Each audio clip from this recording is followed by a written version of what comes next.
अस्सलाम वालेकुम बच्चों क्लास 7th है, subject maths, chapter number 1 name है सेट्स। टॉपिक का नेम है रिव्यू एक्सरसाइज। हम कर रहे थे पहले चैप्टर की, ठीक है। तो बच्चों स्टार्ट करते हैं रिव्यू एक्सरसाइज 1 और इसका क्वेश्चन नंबर 3, ठीक है। तो हमने करना है आज टिक द करेक्ट आंसर। यहाँ पे हमने टिक करना है, यानी कि MCQs करने हैं हमने, ठीक है। तो MCQ नंबर 1 है बच्चों, to write an empty set we use the symbol. Empty set को लिखने के लिए हम सिंबल अलामत कौन सी इस्तेमाल करते हैं बच्चों? तो यू इस्तेमाल करते हैं, या ये है सबसेट की, ये है एम्प्टी सेट की, और ये है हमारे पास इंटरसेक्शन की। तो बच्चों ये सिंबल होती है, ठीक है।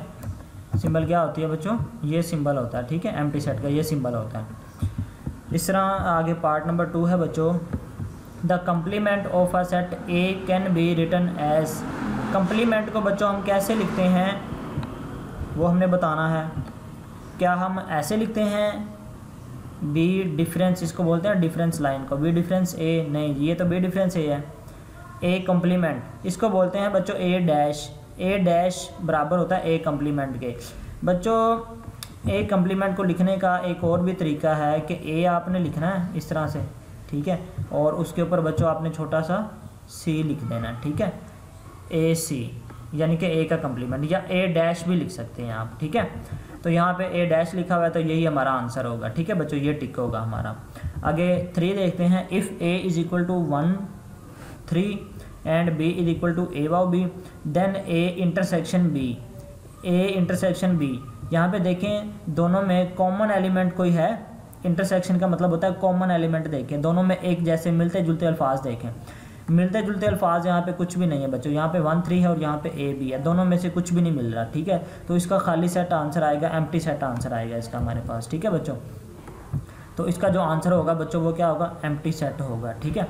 आगे पार्ट नंबर 4 है बच्चों, if A is equal to 1 3 and B is equal to 1 2 3 then A union B, ठीक है। यहाँ पे बच्चों दिया हुआ है 1 3 और बी दिया हुआ है 1 2 3।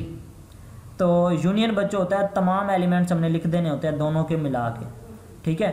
मगर जो एक दफ़ा एलिमेंट लिखा गया उसको दोबारा नहीं लिख सकते, ठीक है। तो यहाँ पे अगर हम देखें तो दोनों में जो है 1 2 3 काउंटिंग है, ठीक है, 1 से लेके 3 तक, ठीक है। दोनों को मिला के अगर हम देखें तो वैसे तो अगर हम देखें 1 2 दफ़ा आ रहा है, लेकिन हम इसे एक दफ़ा लिखते होते हैं सेट में, ठीक है। इस तरह 2 देखें, आगे 2 आ जाएगा। इस तरह 3 देखें, 3 भी 2 दफ़ा है, 3 को भी हम एक दफ़ा लिखेंगे। सेट की ये शर्त होती है कि हमने जो है एक दफ़ा चीज़ को लिखना होता है, जो एक दफ़ा लिख ली उसको दोबारा नहीं लिख सकते। 1 को एक दफ़ा लिख लिया, इस तरह 2 आ जाएगा आगे और 3 आ जाएगा, 3 भी एक दफ़ा लिखा जाएगा, ठीक है। तो इसका आंसर बच्चों क्या होगा?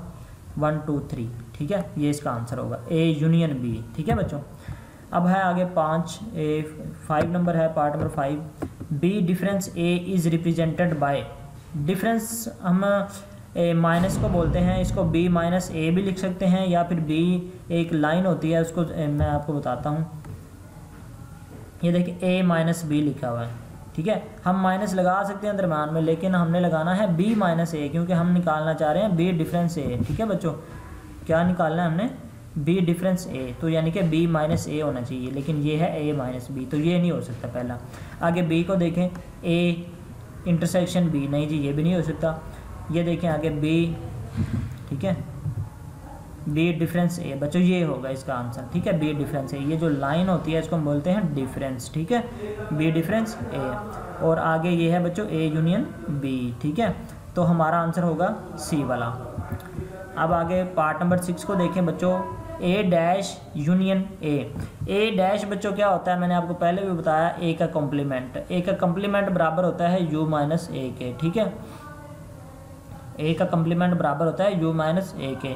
जब हम यू में से ए को निकाल देंगे बच्चों तो हमारे पास यू ही आ जाएगा दोबारा, लेकिन वो नंबर आ जाएंगे जो ए में शामिल नहीं होंगे, ठीक है। यानी कि जो ए में शामिल होंगे उनको निकाल के बकाया जो यू होगा वो वैसे ही आ जाएगा। अब अगर हम यूनियन ले लें ए का दोबारा, ठीक है, तो ए के तमाम एलिमेंट्स दोबारा लिखे जाएंगे, ठीक है। ए के तमाम एलिमेंट्स दोबारा लिखे जाएंगे, तो उन दोनों को अगर हम मिलाएंगे तो यूनिवर्सल सेट बन जाएगा दोबारा से, ठीक है, यूनिवर्सल सेट।